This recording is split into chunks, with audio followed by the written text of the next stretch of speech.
والله يدعو إلى دار السلام ويهدي من يشاء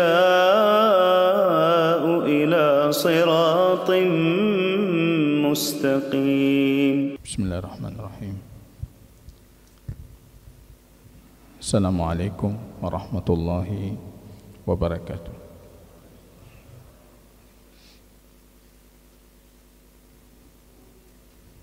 الحمد لله رب العالمين،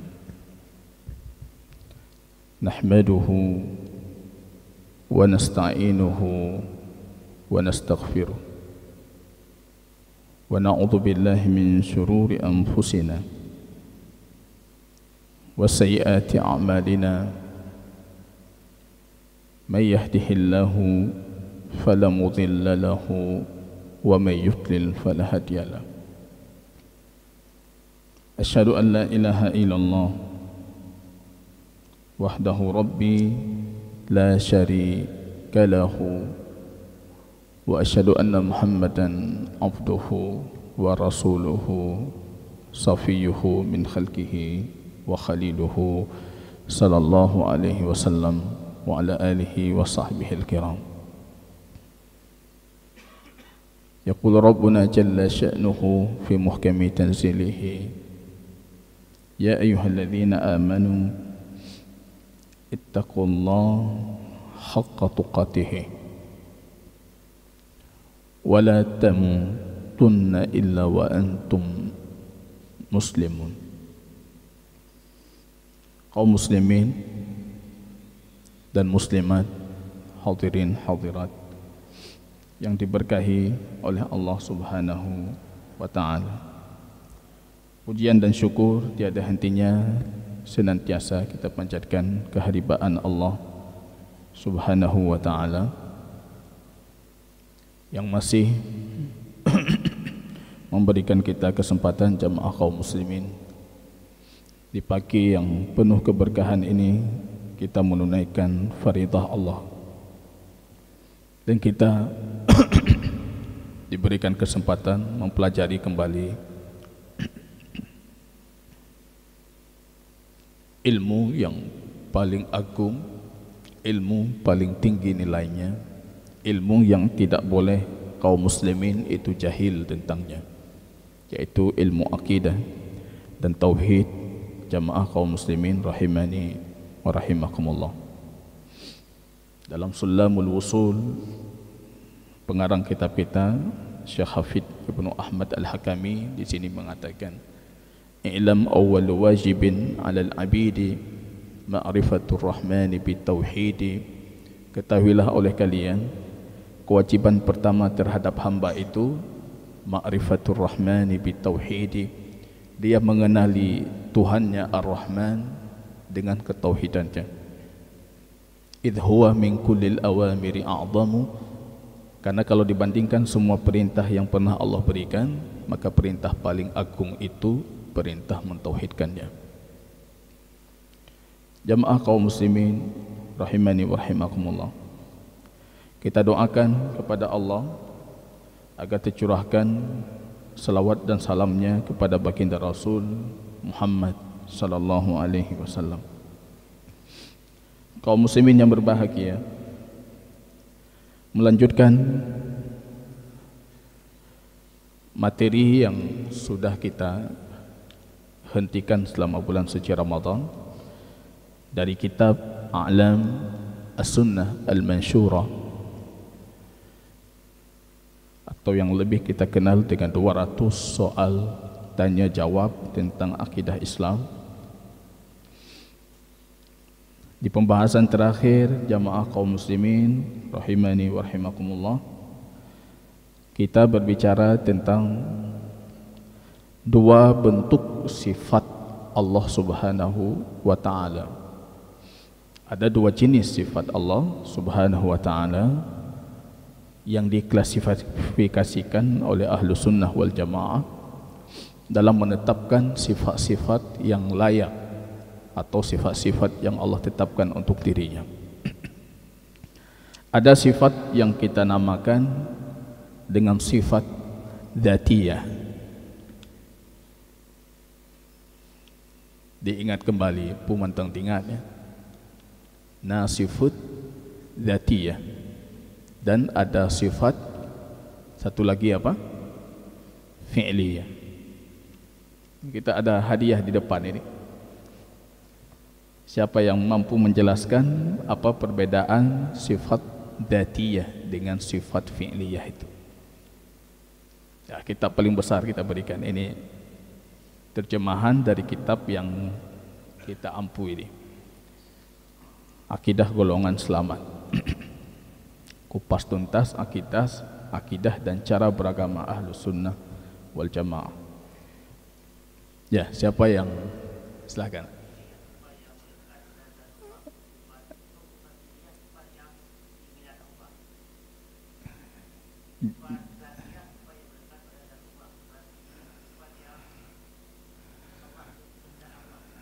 Ya, Masya Allah. Contohnya, dzatiyah itu melekat, tidak mungkin terpisahkan dari zatnya Allah. Kalau fi'liyah tadi itu berkaitan dengan masyiah dan keinginan Allah. Contoh sifat dzatiyah, ya, tangan, mata, wajah, ya, dan lain sebagainya. Kemudian sifat-sifat, ya, kalau tadi itu bagi kita anggota badan, tapi bagi Allah kita tidak menamakan demikian. Kemudian sifat-sifat yang tidak mungkin dipikirkan itu terpisah dari Allah. Al-Karim, Maha Dermawan. As-Sami', Maha mendengar. Al-Jawad, Allah itu Maha memberi dan Maha dermawan. Ar-Rahman, Allah itu Maha penyayang. Itu sifat yang tidak mungkin terpisahkan dari zat Allah, dari satu waktu ataupun dari satu kondisi ke kondisi lainnya. Contoh sifat fi'liyah,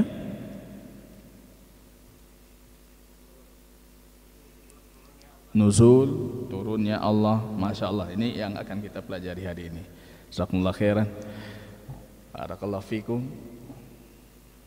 Beliau pedagang tapi masih ingat. Kita berpikir pedagangnya nyetingat peng tagair paji ilmu petingat. Tapi malu kita ini yang masih muda kata wah. Ini jamaah kaum muslimin rahimani wa rahimakumullah. Kita lanjutkan jamaah kaum muslimin. Pada pertemuan yang lalu sudah kita jelaskan itu sifat dzatiyah. Tidak kita detailkan per sifat, itu memakan waktu yang panjang. Kita lanjutkan dengan sifat af'al atau sifat fi'liyah. Yang harus kita garis bawahi jamaah kaum muslimin rahimani wa rahimakumullah. Fa'alun lima yurid. Itu dalam Quran surat Hud. Allah itu fa'alun. Fa'alun itu bentuk sirah mubalaghah dari melakukan. Melakukan dalam kondisi terus menerus dan banyak. Lima yurid. Ya, ini yang kita jadikan sebagai asas pembahasan sifat fi'liyah. Apa yang dia kehendaki.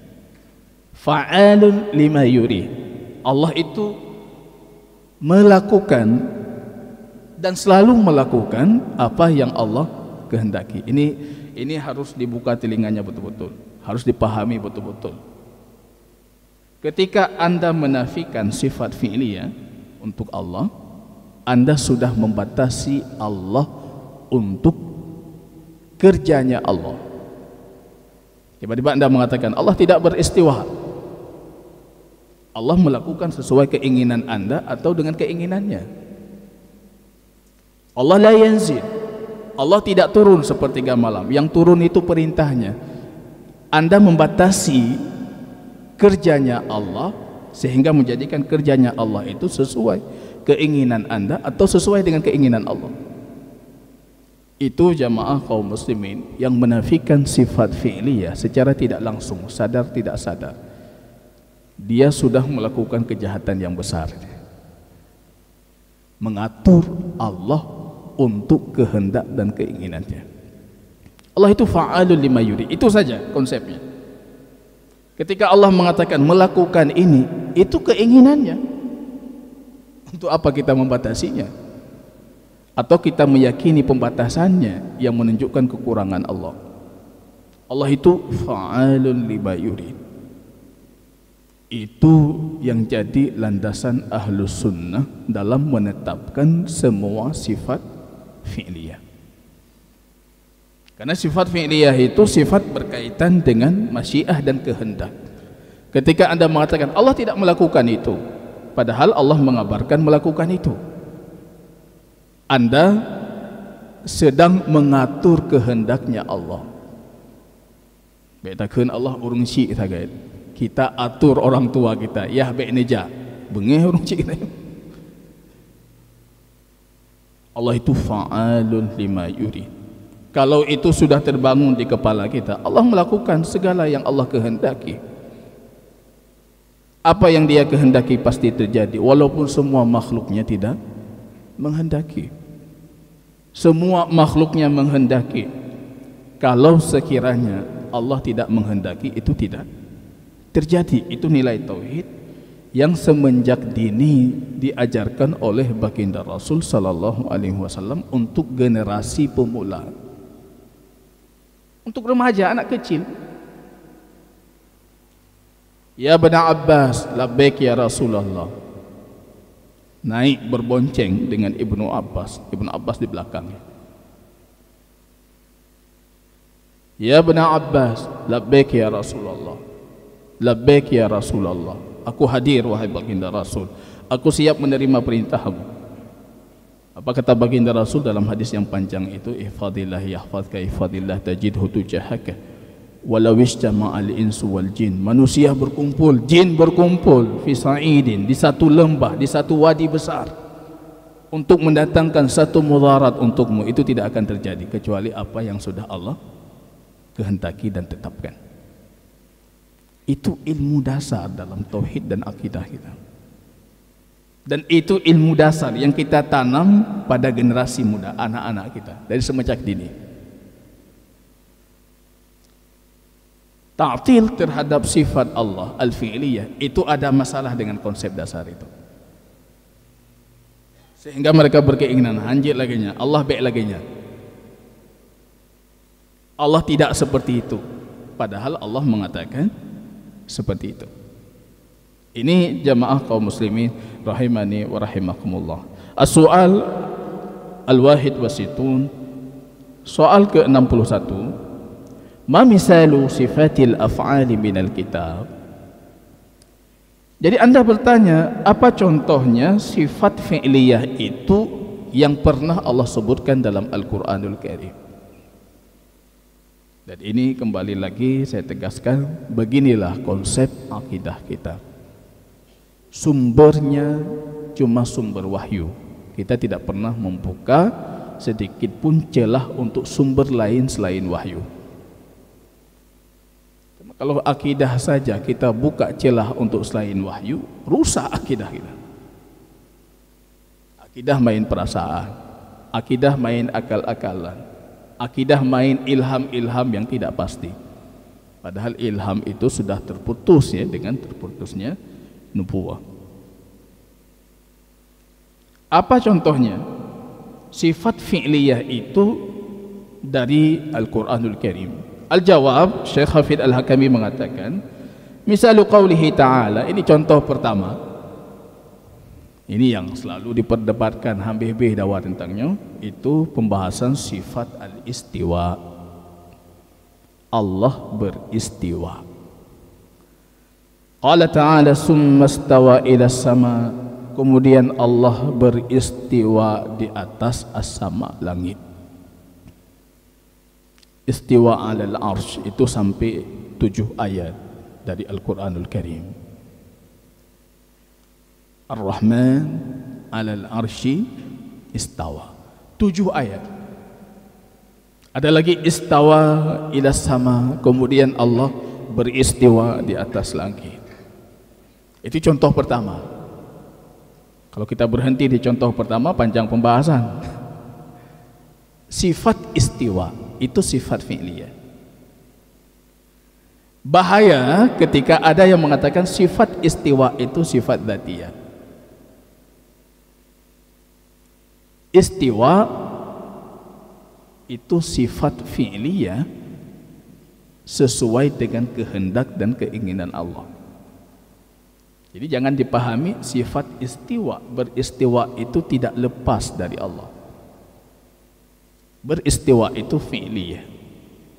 Jadi jangan sama nanti pernyataan kita dengan Asy'ariyah mutaqaddimin. Asy'ariyah mutaqaddimin ya, istiwa itu sifat dzatiyah. Tapi artinya bukan seperti yang kita pahami. Itu menurut mereka demikian. Istiwa itu tindakan Allah terhadap arsy, tapi bukan berarti Allah di atasnya. Harus kita bedakan. Mungkin ada yang bisa membedakan apa perbedaan sifat istiwa dengan sifat ulu. Ulu itu tinggi. Kalau al-ulu itu sifat dzatiyah. Allah tidak mungkin berada kecuali dalam ketinggian. Tapi kalau istiwa itu sifat fi'liyah, itu berkaitan dengan kehendak Allah. Jangan dilihat buku kecil nggak ada yang angkat tangan. Mbak Muno mekarak kini angkat jaro bantruk. Padahal ini yang saya hari ini mau menyelesaikan hafalan ini, baru saya hafal nih. Matan yang luar biasa mencakup semua pembahasan akidah kita, ya, Manzumah Sulamul Usul. Kecil bukunya, tapi yang ngarang ini anak umur 19 tahun. Pengarang kitab kita ini juga, cuma ketika 19 tahun gurunya meminta untuk mengarang satu buku tentang akidah, anak si kurung belatun. Kita hari ini anak 19 tahun masih kita perdebatkan boleh salat di masjid tidak. Mantang itu ajalah. Sulamul Usul. Nanti kemudian hari beliau syarah ini Ma'arijul Qabul, jadi kitab besar. Apa perbedaan al-ulu dan istiwa? Jadi kalau bisa jawab itu sudah jadi ahli tauhid saya rasa itu. Apa perbedaan ulu? Ulu itu sifat ketinggian, tidak terlepas dari Allah. Jadi ketika ada yang bertanya Allah turun, nanti Allah tidak tinggi lagi jadi rendah. Oh tidak, ulu itu sifat ketinggian, tidak terlepas dari Allah. Anda melihat makhluk turun ke bawah meninggalkan posisi atas, oh itu makhluk. Yang khalik kita ini, zatnya saja Anda tidak tahu, keagungannya saja itu Anda tidak tahu seperti apa agungnya. Ya, apa perbedaan jamaah kaum muslimin al-ulu dan al-istiwa?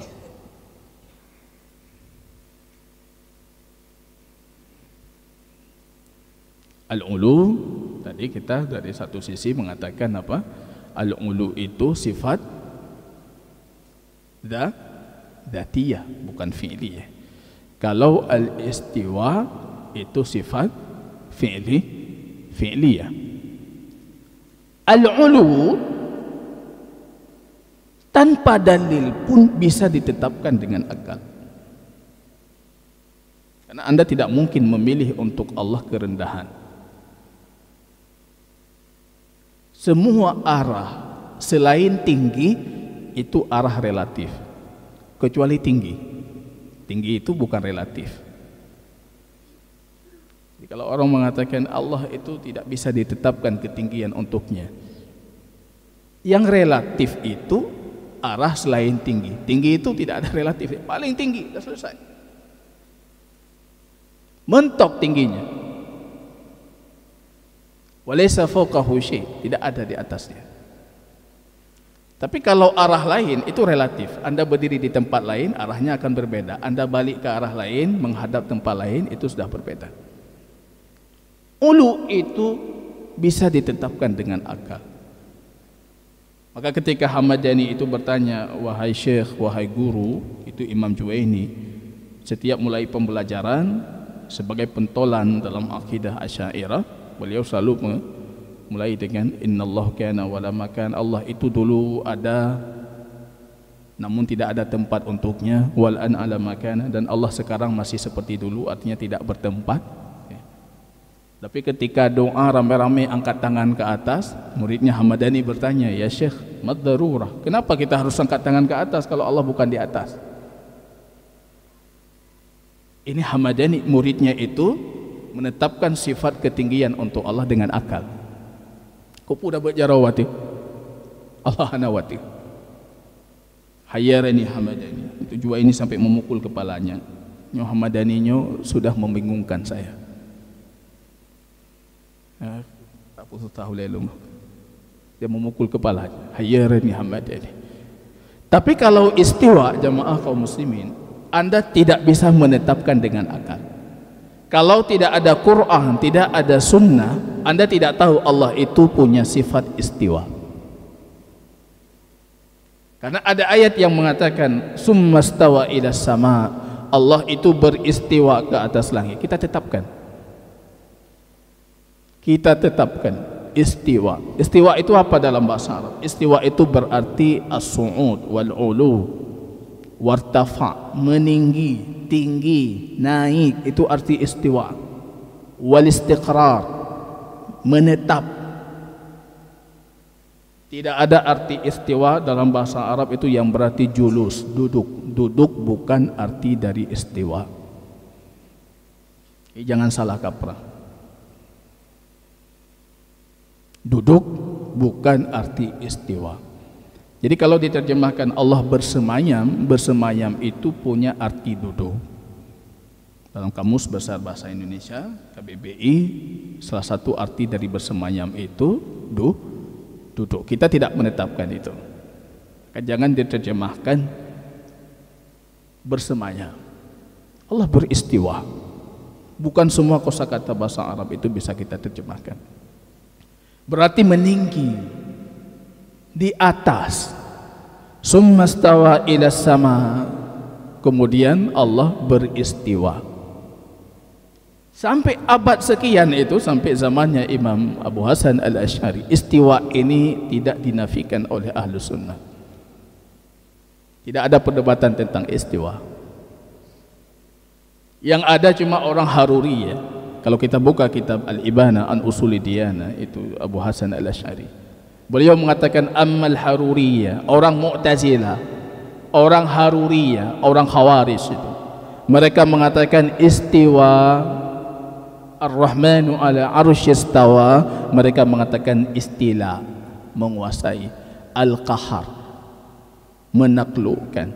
Mereka membawa arti sifat istiwa ini menjadi sifat kudrah, kemampuan menguasai, kemampuan menaklukkan.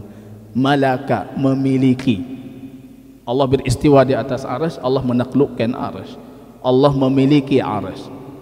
Ataupun Allah beristila, menguasai arsy. Ataupun kahar, Allah mengalahkan arsy, artinya menaklukkan arsy. Beliau mengatakan dzalika laisa qaulul haq, itu bukan pendapat, itu kata Abu Hasan al-Asy'ari, itu bukan pendapat ahli haq. Karena ahli haq itu menetapkan istiwa kama yaliku bi jalalihi, sesuai dengan keagungan Allah. Dan tidak ada lawazim batil. Lawazim batil itu lahir dari otak kotor, dari pemikiran yang kotor, bukan dari jiwa-jiwa yang suci. Tiba-tiba mereka mengatakan kalau Allah beristiwa di atas arsy, artinya arsy itu mampu menampung Allah. Saya lihat di dalam satu forum diskusi itu, Ustadz Familia menertawakan itu. Berarti seperti itu Allah bisa ditampung oleh arsy, kita nafikan. Siapa yang berfikir seperti itu? Kalau Anda tahu Allah itu seperti apa, Anda kenal Allah itu dengan betul-betul mengenali Allah, ma'rifatullahnya betul, tidak mungkin pertanyaan itu muncul. Pertanyaan itu tidak mungkin muncul kalau Anda tahu Allah itu seperti apa. Kita tidak pernah mengatakan Allah itu butuh arsy. Maka pondasinya sudah kita jelaskan sebelumnya. Allah itu ghaniyun an kulli syai'. Jamaah kaum muslimin rahimani wa rahimakumullah. Para ulama ahlu sunnah itu ketika berbicara sifat dzatiyah dan sifat fi'liyah ini, mereka mengembalikan kepada dua nama dan sifat keagungan Allah, itu Al-Hayyu Al-Qayyum. Ini coba dipahami betul-betul dulu. Al-Hayyu, Allah itu maha hidup, kesempurnaan hidup untuk Allah. Itu lawazim al-hayyu, konsekuensi dari hayyu itu Allah memiliki sifat dzatiyah. Jadi kalau kita bicarakan sifat tangan, sifat wajah, sifat ini, sifat itu karena Allah itu al-hayy, al-hayyu, maha hidup itu. Ketika kita berbicara tentang sifat fi'liyah, itu kita sedang berbicara tentang Al-Qayyum, ya Allah. Allah itu maha berdiri sendiri. Ketika ada yang menafikan sifat fi'liyah, itu secara tidak langsung dia sedang bermasalah dengan sifat qayyumnya Allah. Kan kita mengatakan Allah itu qaimun bi nafsihi, kalau dalam titik ke-20 itu berdiri sendiri. Jangan sampai Allah berdiri sendiri, tapi ketika Allah ingin melakukan sesuatu, oh lanjut. Jangan. Allah turun, jangan Allah turun. Allah beristiwa, jangan Allah itu Anda punya masalah dengan qayyum. Anda harus meyakini Allah itu Al-Qayyum, maha berdiri sendiri, bisa melakukan segalanya sendiri, tidak butuh terhadap makhluknya. Kalau itu pondasi akidah, kenapa Anda bertanya jadi Allah butuh arsy? Padahal dalam i'tiqad 20 saja kita mengatakan qaimun binafsi. Kok tiba-tiba Anda mengatakan Allah butuh arsy? Arsy itu mampu menompang Allah. Kok tiba-tiba kita mengatakan oh ini berlawanan dengan sifat nuzul, Allah turun? Kita mengatakan itu kehendak Allah, ini kehendak Allah. Al-kaif bagaimana? Kita tidak mengimani bagaimana. Karena yang Allah kabarkan cuma kabar Allah turun, kabar Allah beristiwa. Jadi ahlu sunnah mengatakan kalau ada ahli batil bertanya kepadamu bagaimana Allah beristiwa, bagaimana Allah turun, katakan kepada mereka kita mengimani apa yang Allah kabarkan. Allah tidak pernah mengabarkan bagaimana turun, kita tidak mengimaninya bagaimana turun. Bagaimana Allah beristiwa, kita tidak mengimaninya. Cuma ketika Allah mengatakan Allah beristiwa, kita imani Allah beristiwa. Makanya ketika datang itu dalam hadis athar Imam Al-Baihaqi, dalam riwayah itu datang ke gurunya Imam Malik Rabi'ah, dalam riwayah yang lain itu datang kepada Imam Malik sendiri. Pemuda itu datang kepada Imam Malik itu bertanya tentang bagaimana Allah beristiwa. Bukan bertanya istiwa itu harus kita imani, tidak. Maka Imam Malik memvonis pemuda itu sebagai mubtadi, pelaku bid'ah. Kaifa yastawi? Ini anak muda itu bertanya. Bagaimana Allah beristiwa? Imam Malik atraka ra'sahu wadah jabinahu, keluar keringat Imam Malik itu. Bagaimana Allah beristiwa? Rejulai Imam Malik itu biru. Ini masalah besar yang tidak sepatutnya Anda tanyakan. Bagaimana Allah beristiwa? Imam Malik mengeluarkan pernyataan yang masyhur sekali, baik yang menetapkan atau yang menafikan berdalil dengan perkataan itu. Al-istiwa ma'lum, kata beliau. Semua kita tahu apa arti istiwa. Tak perlu diperdebatkan itu. Anda Arab, saya Arab. Kita tahu istiwa itu artinya apa. Apa istiwa itu berarti istilah menguasai? Tidak. Khalil Al-Farahidi, imam besar dalam bahasa Arab, beliau mengatakan kedustaan untuk orang Arab ketika Anda mengatakan istawa itu berarti istaulah. Kami orang Arab tidak paham itu. Anda berdusta untuk bahasa dan lisan Arab ketika Anda mengatakan istawa itu berarti menguasai. Kedustaan, kata beliau, itu untuk bahasa Arab, kedustaan untuk orang Arab dan bahasa Arab. Maka Imam Malik mengatakan, anta Arab, saya Arab, al-istiwa ma'lum. Istiwa itu kita tahu artinya apa. Wal kaif majhul atau ghairu ma'lum. Sedangkan kaifiyahnya, bagaimana beristiwa, itu kita tidak mengetahuinya. Kita tidak mengetahuinya. Wal kaif majhul wal imanu bihi wajib. Iman dengannya itu wajib atau tidak? Wajib. Allah sudah mengabarkan, Rasulnya mengabarkan, wajib Anda imani. Wasu'alu anhu bid'ah. Tapi bertanya bagaimana Allah beristiwa, itu bid'ah. Itu enggak pernah ditanyakan kepada baginda Rasul. Bid'ah itu. Wa ma araka illa mubtadi', aku tidak melihatmu kecuali pelaku bid'ah. Apa tu bid'ah itu? Usir dia, dikeluarkan dari majlisnya.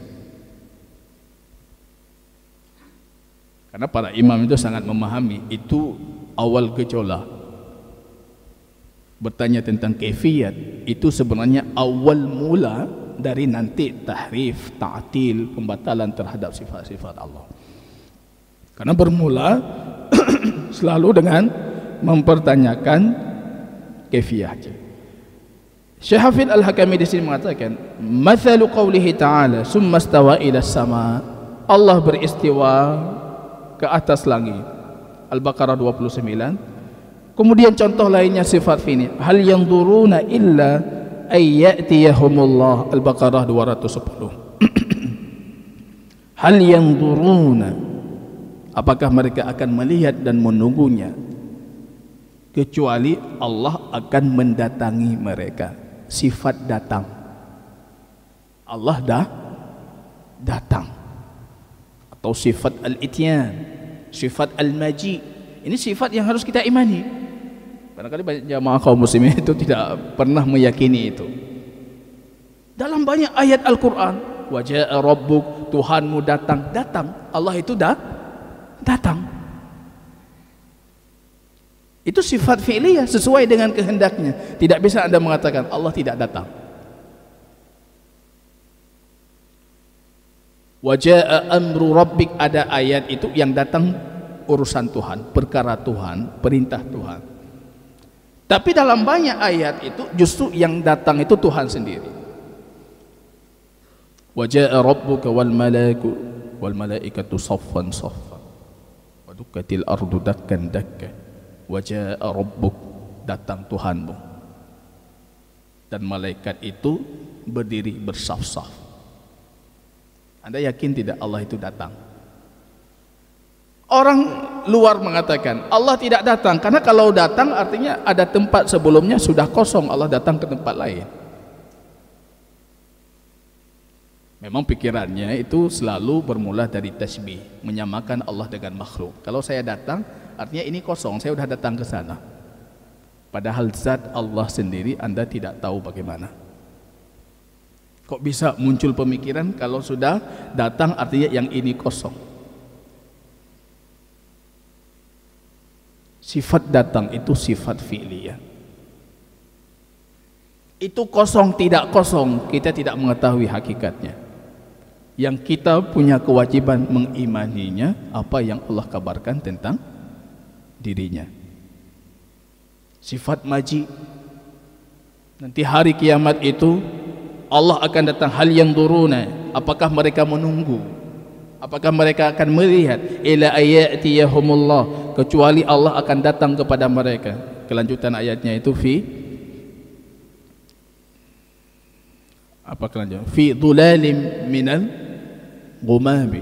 Allah akan datang dalam kondisi al-ghimam itu sahab putih, awan putih, diliputi dengan awan putih.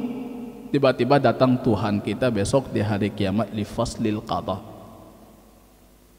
Itu manusia sudah berkumpul di padang mahsyar, tidak ada keputusan untuk mereka. Ada yang keringat itu menutupi dadanya, ada yang menutupi hidungnya, ada yang di betisnya. Itu digambarkan dalam hadis yang sahih, berbagai macam kondisi manusia di padang mahsyar.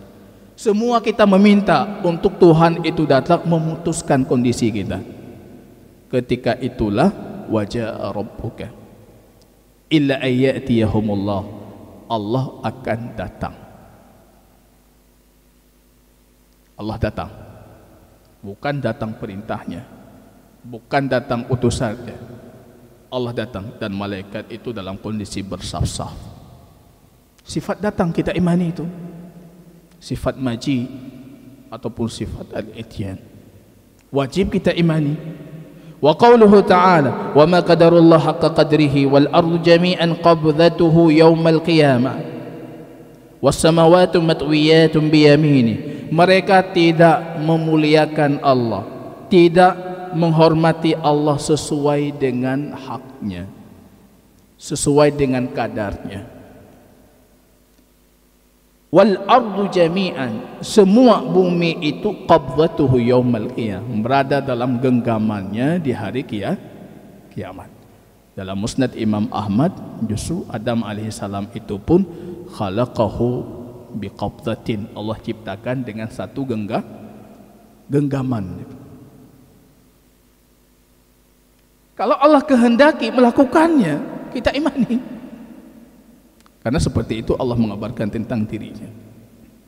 Wasamawatu matwiyatun biyamini, semua langit itu matwiyatun, terlipat di kanannya. Yaitu kanannya itu di tangan kanannya. Bagaimana kondisinya kita tidak tahu kaifiahnya. Wa qauluhu ta'ala ma mana'aka an tasjuda lima khalaqtu biyadayya. Allah mengatakan kepada iblis, apa yang menghalangimu untuk sujud kepada yang aku ciptakan dengan kedua tanganku. Ketika dikatakan dua, itu tidak mungkin berarti majas. Karena majas itu tidak mungkin dua dia. Dalam penggunaan linguistik bahasa Arab, at-tasniyah itu hakikah. Ketika disebutkan dua, itu pasti hakikah. Dua tangan. Karena tidak mungkin diartikan lain. Dua kekuatan itu membatasi kekuatan Allah. Dua kemampuan membatasi kemampuan Allah. Dua tangan, ya dua tangan. Itu penghormatan untuk Adam. Dalam hadis yang sahih, Allah menulis Taurat dengan tangannya. Dengan tangannya. Allah menulis Taurat dengan tangannya. Itu satu-satu kitab yang diberikan memang sudah tertulis. Taurat. Yang lain bukan dalam bentuk seperti itu. Itu wahyu yang kemudian hari dituliskan. Wa qauluhu ta'ala wa katabna lahu fil alwah. Allah dan kami sudah menulisnya di loh min kulli syai'. Segala sesuatu itu sudah ditetapkan di loh. Itu juga termasuk sifat fi'liyah Allah. Al-A'raf 145. Wa qauluhu ta'ala falamma tajalla rabbuhu lil jabali ja'alahu dakka. Itu dalam kisah Musa alaihi salam ketika meminta untuk melihat Tuhannya, Allah itu bertajalli Allah terhadap gunung itu. Rupanya tidak tahan dan tidak mampu kita melihatnya di dunia. Ja'alahu dakka, gunung itu lebur dan hancur jadi debu-debu berdeburan. Jadi baru tahu Musa alaihissalam kalau Tuhan itu tidak bisa dilihat ketika masih di dunia. Dan itu bukan dalil kita tidak akan melihat Tuhan di akhirat. Karena ini dalil berbicara tentang dunia. Lantarani, kamu tidak mungkin melihatku, artinya di dunia. Tapi besok di hari kiamat itu akan menjadi al-husna yang dijanjikan oleh Al-Quran, dijanjikan oleh Rasul untuk orang-orang lilladzina ahsanul husna wa ziyadah. Untuk orang-orang pelaku kebaikan itu ada husna, surga, wa ziyadah, tambahannya. Apa itu tambahannya? Melihat Allah. Khawatir kita yang menafikan melihat Allah, justru besok di hari kiamat itu tidak dapat melihat Allah. Ketika di dunia Anda meyakini Allah tidak dilihat, jauh rata tengok kiamat, Anda tidak melihat Allah. Padahal yang tidak dilihat oleh Allah itu kaum-kaum yang Allah murkai. Tidak dilihat dengan, maksudnya dengan pandangan kasih sayang, dengan pandangan kehormatan. Tapi kalau dilihat ya semua dilihat. Al-A'raf 143. Wa qauluhu ta'ala innallaha yaf'alu ma yasha. Allah itu melakukan apa yang Allah kehendaki. Ataupun Allah itu fa'alun lima yurid. Itu saja kita yakini. Allah itu fa'alun lima yurid. Jangan batasi keinginan Allah. Allah melakukan apa yang Allah kehendaki, apa yang Allah inginkan. Al-Hajj ayat ke-18 wa ghairuhu minal ayat, dan berbagai macam ayat lainnya. Wallahu ta'ala a'lam. Baik, kita cukupkan di sini. Barakallahu fikum. Subhanakallahumma bihamdika asyhadu an la ilaha illa anta astaghfiruka wa atubu ilaik. Assalamualaikum warahmatullahi wabarakatuh.